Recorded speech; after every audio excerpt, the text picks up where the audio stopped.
Assalamu alaikum everyone. Welcome back to Alpha Academy. This is Mohammed Qudus Ashraf, the social science teacher in this academy. In the previous lecture, we studied about the French Revolution. What does French Revolution mean, and what were the causes which led to French Revolution? And in the causes, we studied the political cause. And when I uploaded that video on YouTube, most of the students that commented on that video, they suggested me to use a mixture of language, so that the video can become understandable to all the students and people. So I have decided to use a mixture of English, Urdu and Kashmiri language, so as you can easily understand what I mean. Okay. So in the last lecture, we studied about the political cause that led to French Revolution. And in today's lecture, we will study the social cause. But before going towards the social cause, we will just rewind what we studied in the previous lecture. In the political cause, we studied that Louis XVI जो था, he was a very incompetent ruler. ठीक है? He was weak, he was indecisive, and he was easily influenced by his wife and his nobles and ministers of the state. Okay? And that was the reason, that was the political reason that the people went against the king and they started the revolution. And also, वहाँ पे जो voting rights थे लोगों के, हमने already पढ़ा कि वहाँ पे 3 estates थे. That is the first estate, second estate and third estate. वहाँ की society 3 classes में divided थी. And the classes were known as estates. The first estate, the second estate and the third estate. There was a voting difference between these estates, and we will just easily understand the voting system that existed in France at that time in the upcoming lectures. Okay, पहले आप ये समझो, अभी आपको इतना याद रखना है कि political cause जो था, जो वजह बना French Revolution का, वो ये था कि जो ruler था, जो king था, Louis XVI, he was not a good ruler, he was not competent. उसने कोई भी फैसला ऐसा नहीं लिया कि जिसकी वजह से वो लोगों के जो मुश्किलात थे वो एड्रेस हो जाए, या लोगों के मुश्किलात जो हाई टैक्सेस थे, लो वेजेस थे, अनएम्प्लॉयमेंट थी, ठीक है, जो हार्डशिप्स लोग फेस कर रहे थे, उसने ऐसा कोई भी स्टेप नहीं लिया कि ताकि इन लोगों को थोड़ी सी राहत मिले और इनको गवर्नमेंट पे भरोसा रहे, उनको अपने बादशाह पे, अपने किंग पे उनको भरोसा रहे. उसने ऐसा कुछ नहीं किया. तो ये वजह थी. और उसके अलावा जो वोटिंग सिस्टम था फ्रांस में, वो भी क्या था, that was much more privileged to the first 2 estates, that is the clergy and nobility. ठीक है. आज का जो कॉज है, आज जो कॉज हमें पढ़ना है, that is social cause. That is the social cause that led to French Revolution, that led the people to think of changing the government from monarchy to democracy. Okay. तो जो social काज था, मैंने यहाँ पे लिखा हुआ है ये सब, मैंने यहाँ पे सारा ये लेक्चर लिखा हुआ है ताकि पढ़ने के साथ साथ आपके पास नोट्स भी रहे फुल चैप्टर की, क्योंकि अगर आगे जाके कुछ MCQs हो या टेक्स्ट क्वेश्चन जो भी हो, आप वो कर सको आराम से. ठीक है. तो सोशल काज में हमें क्या पढ़ना है? We have to just study the social structure of France. जो फ्रांस की सोसाइटी थी उसका क्या स्ट्रक्चर था, लोग कौन थे जो रहते थे, अच्छा उनमें इक्वालिटी थी या डिफरेंस थी या डिस्क्रिमिनेशन था उनमें, वो हमें देखना है. So that is called the social cause. तो सोशल कॉज में हम पढ़ेंगे the French society was deeply unequal. तो पहले हमें पता चला कि यहाँ पे इक्वालिटी तो थी ही नहीं, तो ये तो जाहिर ही बात थी कि जब इक्वालिटी नहीं होगी तो डिफरेंसेस होगी, जब डिफरेंसेस होगी तो लोग जो है वो चाहेंगे कि जो सिस्टम अभी है प्रेजेंट में वो चेंज हो जाए ताकि सभी को इक्वली ट्रीट किया जाए. उसी वजह से क्या हुआ कि वहां पे लोगों ने रिवोल्ट करना शुरू किया किंग के अगेंस्ट. तो French society it was deeply unequal. वहां पे डिफरेंसेस थे, डिस्क्रिमिनेशन था. अब देखेंगे हम कैसे. It was divided into classes called estates. जो मैंने ऑलरेडी आपको बोला, क्लासेस में डिवाइडेड थे, लोगों की दर्जाबंदी की गई थी कि कुछ लोग इंपॉर्टेंट है और कुछ लोग इंपॉर्टेंट नहीं है.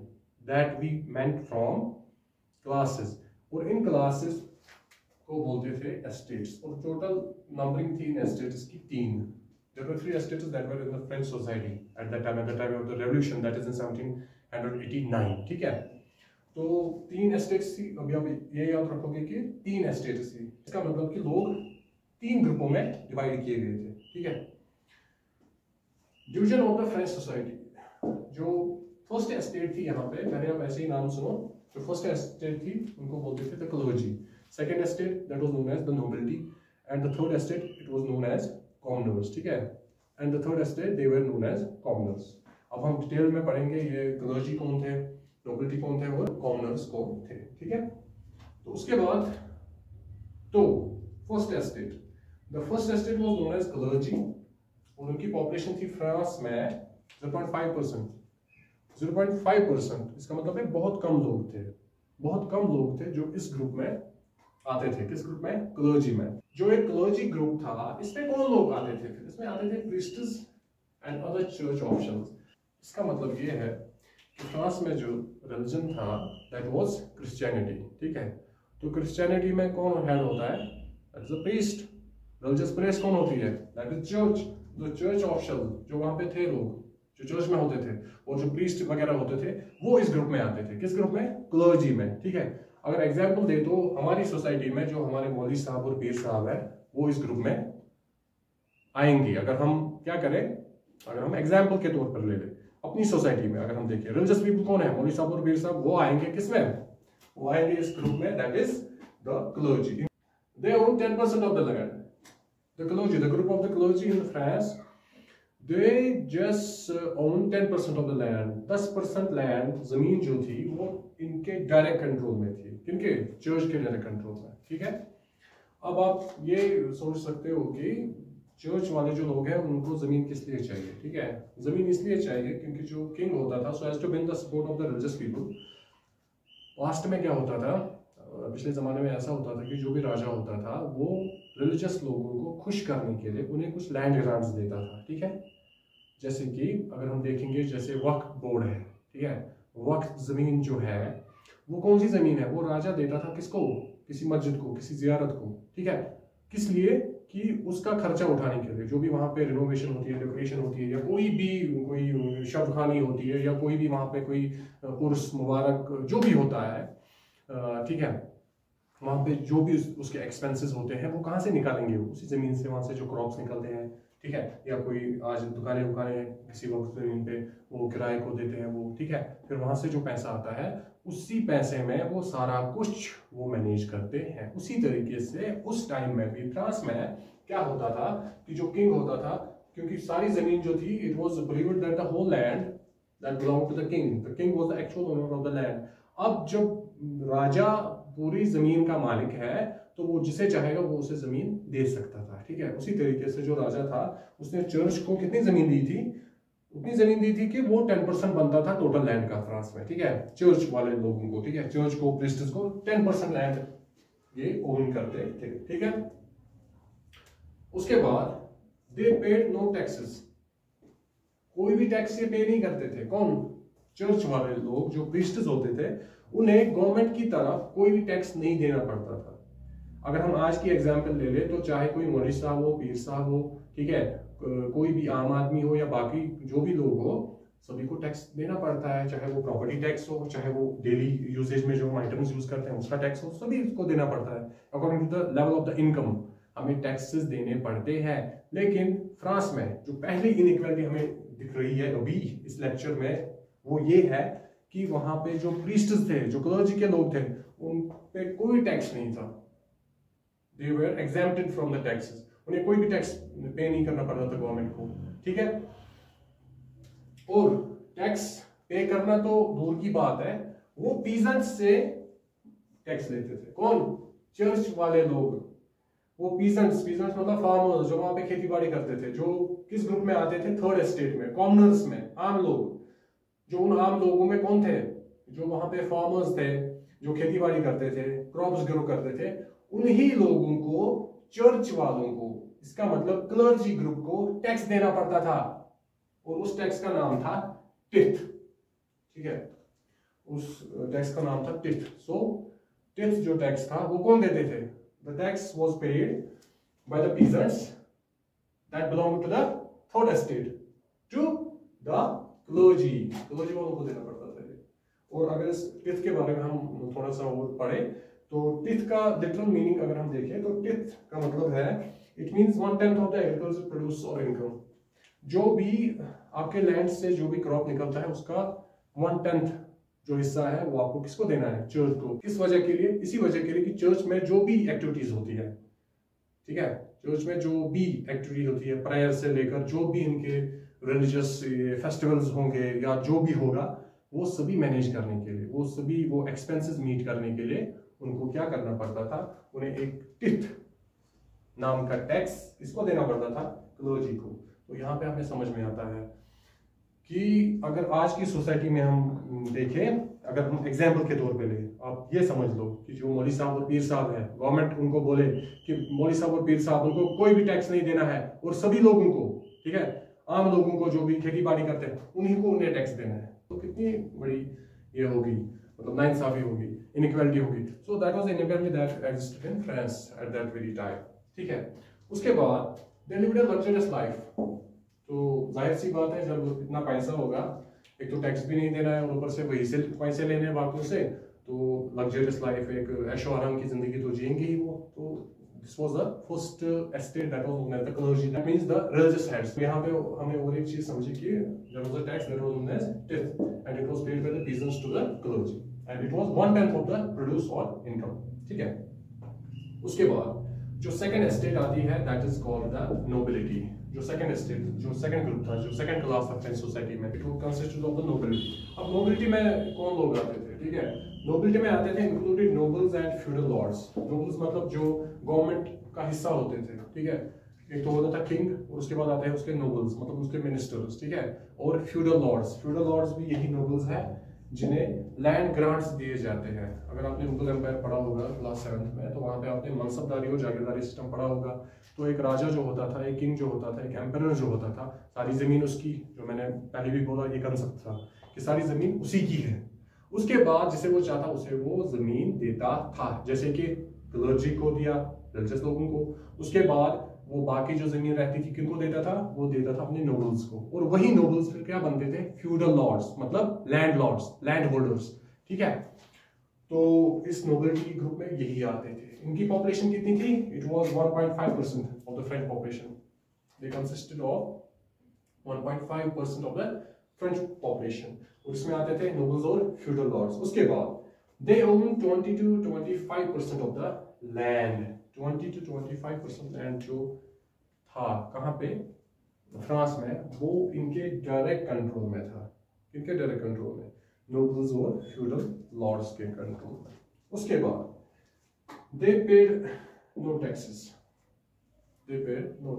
तो हम देख सकते हैं कि ना तो क्लर्जी को टैक्स देना पड़ता था और ना ही यहाँ पे नोबिलिटी को। दे होल्डेड हाई ऑफिसेस, जो भी हायर पोजीशंस होती थी गवर्नमेंट में किंग के बाद, ठीक है, वो सभी कौन से ऑक्यूपाई करते थे, यही नोबिलिटी, जैसे कि मिनिस्टर्स होते हैं, गवर्नर्स होते हैं, ठीक है। ये सारी पोजीशंस कौन ऑक्यूपाई करते थे, यही नोबिलिटी के ग्रुप वाले, ठीक है। इनको भी कोई टैक्स नहीं देना पड़ता था। और जैसे यहाँ पे क्लर्जी वाले टैक्स कलेक्ट करते थे पीजेंट्स से, ये नोबिलिटी वाले फ्यूडल ड्यूज करते थे कलेक्ट पीजेंट्स से। Feudal dues was a type of tax, जैसे कि टिथ एक टैक्स था, उसी तरीके से फ्यूडल ड्यू भी एक टैक्स था। तो नोबिलिटी जो थे they used to collect feudal dues from peasants, इसी ग्रुप से जो ये खेती बाड़ी करते थे, ठीक है, जो एग्रीकल्चर प्रैक्टिस करते थे, उन्हें फ्यूडल ड्यूज देने पड़ते थे। और ये फ्यूडल ड्यूज थे क्या, फ्यूडल ड्यूज ये थे कि जब भी कोई लैंडलॉर्ड, एक बहुत सारी जमीन उसके अंडर होती थी, तो वो सारा खुद ही तो नहीं उसमें एग्रीकल्चर प्रैक्टिस करता, वो लाइफस्टाइल जीते थे, ठीक है। तो जो लैंडलॉर्ड्स होते थे वो अपनी ये सारी जमीन क्या करते थे, वो ये पीजेंट्स में देते थे, गरीब लोगों में देते थे कि आप ये इस पे एग्रीकल्चर प्रैक्टिस करो और अपने प्रोड्यूस का कुछ हिस्सा हमें दे दो एज रेंट, उसी को बोलते थे फ्यूडल ड्यूज। और वही उन लोगों को, पीजेंट्स को पे करने पड़ते थे, किनको, नोबिलिटी को, ठीक है। उसके बाद यहाँ पे मैंने लिखा है कि tithe 1/10 of agricultural produce, it was paid by the peasants to the clergy, and feudal dues, it was the tax that was paid to the nobles, ठीक है। उसके बाद हम आते हैं, ये हो गए हमारे दो estates, that is the first estate and second estate. I hope you will have understood everything about these two estates, that is the people that comprised these two groups. और उसके बाद they had to pay no taxes, और उसके अलावा they had to collect two types of taxes, that is tithes and feudal dues from the peasants that belong to the communal group. उसके बाद हम आएंगे थर्ड एस्टेट पे। जो third estate के लोग थे फ्रांस में, जो थर्ड एस्टेट था वहां पे, that comprised of the common people, जो भी बाकी लोग थे, क्लर्जी और नोबिलिटी ग्रुप को छोड़ के जो भी बाकी के लोग बचते थे वो किस में आते थे, उनको कॉमनर्स बोला जाता था, ठीक है। और कॉमनर्स ग्रुप जो था it consisted of 98% of the population of France. 98% majority में यही थे, मेजॉरिटी में कौन थे, कॉमनर्स। लेकिन फिर भी सारा जुल्म किन पे था, इन्हीं पे, ठीक है। सारे ऐश कौन करते थे, क्लर्जी और नोबिलिटी। सबसे कम पॉपुलेशन में यही थे, और जो सबसे ज्यादा पॉपुलेशन में थे उन पे ही सारे जुल्म थे, ठीक है। इनको कॉमन पीपल बोलते थे, कॉमनर्स बोलते थे थर्ड स्टेट वालों को। It consisted of the people other than clergy and nobility. ये मैंने ऑलरेडी आपको बोला है, क्लर्जी और नोबिलिटी को छोड़ के जो भी लोग थे फ्रांस में उनको कॉमनर्स बोलते थे, वो थर्ड स्टेट के लोग थे। कॉमन पीपल थे इसमें, ठीक है। दिस स्टेट कंप्राइज्ड, ठीक है, मिडिल क्लास। अब क्या है कि जो ये थर्ड स्टेट था, थर्ड स्टेट के लोग भी जो है ना वो भी एक ही कैटेगरी के नहीं थे, ठीक है। हम पढ़ते हैं ना कि there are different types of something, तो उसके बाद उन टाइप्स के सब ग्रुप्स होते हैं, ठीक है। उसी तरीके से जो थर्ड स्टेट था उसमें भी कुछ सब ग्रुप्स थे, ठीक है। उसमें भी कुछ सब ग्रुप्स थे जो वहां पे एग्जिस्ट करते थे, किसमें, थर्ड स्टेट में। इकट्ठे जब इनका नाम लिया जाता है तो they were known as commoners, the third state it was known as commoners. लेकिन जब हम उनके बारे में पढ़ते हैं तो वहां पे हमें पता चलता है कि दे वर आल्सो डिवाइडेड इन सम सब ग्रुप्स। जैसे कि एक ग्रुप था इनमें मिडिल क्लास, एक था पीजेंट्स और एक था artisans and workers. These were the three kinds of people that existed in the third estate। तो पहला इसमें आता है मिडिल क्लास, ठीक है। मिडिल क्लास कौन सा तबका था, इसमें आते थे एजुकेटेड पर्सन, ये वेल्दी भी होते थे क्योंकि एजुकेटेड होते थे वहां से, इनकी जमीन भी होती थी अपनी, ठीक है। But they had no privilege, लेकिन ये वेल्दी भी होते थे, उतने वेल्दी नहीं जितने क्लर्जी और नोबिलिटी वाले थे। लेकिन अगर कॉमनर्स में हम इनका ये कंपैरिजन पीजेंट्स और आर्टिजन्स और वर्कर्स से करें तो उनसे तो ये अच्छे खासे थे, लेकिन एजुकेटेड भी थे, वेल्दी भी थे, ठीक है। लेकिन नो प्रिविलेज, नो प्रिविलेज मतलब उनके पास कोई पॉलिटिकल राइट नहीं था, जितना पॉलिटिकल राइट क्लर्जी और नोबिलिटी के पास था, जितनी अहमियत उनकी थी सोसाइटी में, ठीक है, उतनी अहमियत इनकी नहीं थी। दे वर कंसिडर्ड कॉमनर्स, ठीक है। They were put in third estate, ठीक है। इसमें कौन कौन आते थे, इसमें आते थे बिग बिजनेसमैन, एग्जांपल, ठीक है, मर्चेंट्स आते थे, लॉयर्स आते थे, डॉक्टर्स आते थे और टीचर्स आते थे। इस ग्रुप में किसमें आते थे, वो मिडिल क्लास में आते थे, जो कि कॉमनर्स का एक सब ग्रुप था।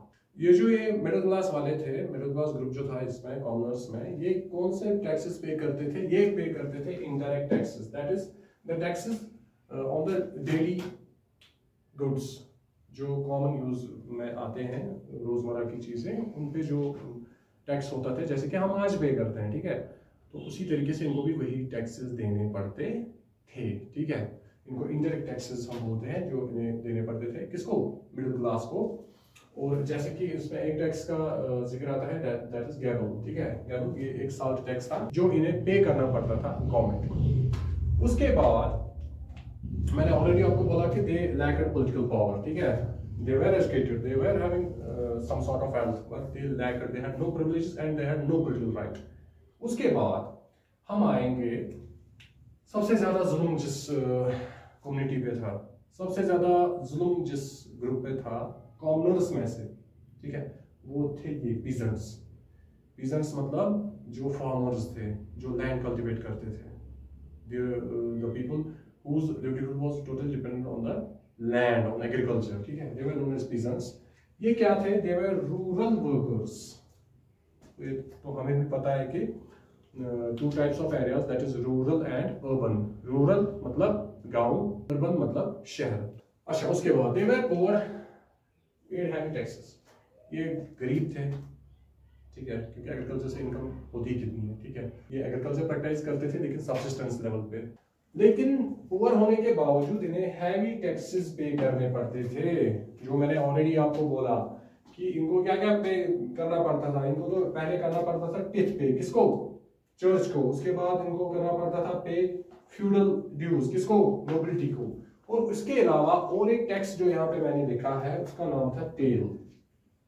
टेल टैक्स ये किसको देते थे, it was a land tax to the government. एक तो चर्च को देना है टेथ फॉर चर्च एक्सपेंसेस, उसके बाद फ्यूडल ड्यूज देने हैं नोबिलिटी को, रेंट फॉर लैंड, और उसके बाद टेल देना है गवर्नमेंट को, किंग को, किस लिए, लैंड टैक्स के लिए, ठीक है। जो टोटल टैक्स इसका बनता था लैंड के लिए वो देते थे किसको, गवर्नमेंट को, वो स्टेट को देते थे, किंग को देते थे। तो 3 टाइप्स के टैक्सेस यहाँ पे आते हैं। एक तो आता है taille, land tax to the government, direct to the government, tithe direct to the church, and feudal dues to the nobility. और उसके अलावा एक और टैक्स हम उसे कह सकते हैं, that was actually forced unpaid labour and that was called as corvee. Corvee एक टाइप का टैक्स होता था, that was not in cash और this kind that is produced. इसमें उनको कोई क्रॉप नहीं देना पड़ता था, कोई पैसा नहीं देना पड़ता था, बल्कि इनको अनपेड फोर्स्ड लेबर, जिसको हम बेगर सिस्टम बोलते हैं, ठीक है, बेगर सिस्टम कि काम करो पैसा नहीं मिलेगा, और इनको वो भी करना पड़ता था। इनको इस पीजेंट ग्रुप को, और उस टैक्स को क्या बोलते थे, कॉर्वी। उस प्रैक्टिस को हम बोल सकते हैं, उसको कॉर्वी बोलते थे, ठीक है। उसके बाद 2 हो गए थर्ड एस्टेट के कंप्लीट, मिडिल क्लास और पीजेंट्स। उसके बाद हमारे पास कौन सा ये आता है, ग्रुप आता है, वो है आर्टिजन्स, कारीगर, ठीक है। और ये क्या होते थे, they used to live in urban areas, शहरों में, ठीक है। और गांव में कौन होते थे, पीजेंट्स। शहरों में होते थे आर्टिजन्स, क्राफ्ट्समैन, जो हाथों से कुछ चीजें बनाते हैं, लाइक कारपेंटर्स, मैसन्स, ठीक है, ब्लैकस्मिथ।